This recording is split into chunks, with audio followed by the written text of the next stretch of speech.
पिछले साल ना इसी महीने इसी स्पॉट पे एक गाय गिरी हुई थी और वो गाय इतनी पैरालाइज हो गई थी बेचारी। और फिर हम लोगों ने उसके लिए तिरपाल की वो बनाया था शेड सा, और फिर कुछ टाइम वहाँ रखी। फिर आगे जो शेड दिख रहा है ना गाइस, फिर उठा के उस शेड में रखी।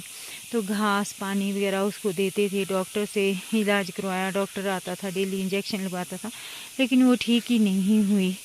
तो मतलब लोगों ने छोड़े होते हैं बेचारे ये जंगलों में, और फिर जंगल में कभी गिर जाते हैं भीग के, कभी इनको कुछ हो जाता है। वो मुझे इसलिए याद आया कि हाँ एक भैया है ना, इन्होंने लाई हुई है गाय चुगाने के लिए, और साथ में भेड़ी भी है, और अभी ये ले जा रहे हैं अपने घर। तो फिर बाद में हमने उस गाय को ना सुन्नी में एक गौ आश्रम है वहाँ छोड़ा था, वहाँ लेके गए थे हम उसको। और फिर हमने वहाँ पे उसके लिए कुछ पैसे भी दिए थे, और वहाँ वो लोग बहुत अच्छे से केयर करते हैं। और कुछ टाइम बाद उसको जख्म हो गए थे, वो ठीक नहीं हो पाई, तो डॉक्टर ने उसे मना कहा था कि डॉक्टर ने कहा ये ठीक नहीं होंगी। तो फिर कुछ टाइम बाद वो वहाँ पे भी मर गई थी। लेकिन बहुत प्यारा लगता है, हमें बचपन की यादें मेरी ताज़ा हो गई कि भाई आज भैया को मैंने इतना टाइम से पहली बार देखा इनको कि ये पशु को चुगाने आए हैं। लेकिन यहाँ कोई भी नहीं होता पशु के पास, पता नहीं घर में ही रखे होते किसी ने एक एक दो दो पशु।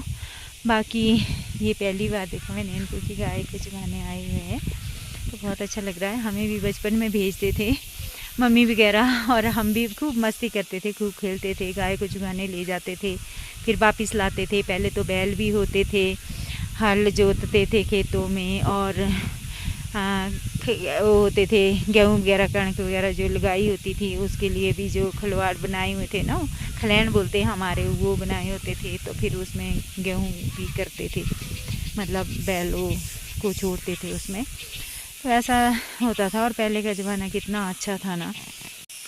पुरानी चीज़ें अब तो सिर्फ यादों में ही हैं। हमें तो थोड़ा बहुत पता भी है, आगे आगे वाली जनरेशन को तो कोई बताने वाला भी नहीं होगा कि ऐसा भी होता था पहले। तो ये सब चीज़ें ख़त्म हो गई है और ख़त्म ही होती जा रही है। पशुओं को लोग, गाय माता को जंगलों में छोड़ देते हैं दूध घी खाने के बाद, और मतलब निकल जाता है तो उनको जंगल में छोड़ देते हैं।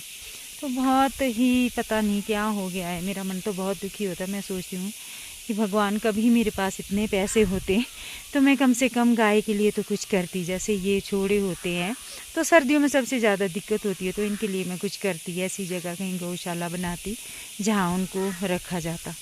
पर क्या करें, भगवान भी नहीं चाहते ना कि हम कुछ अच्छा करें।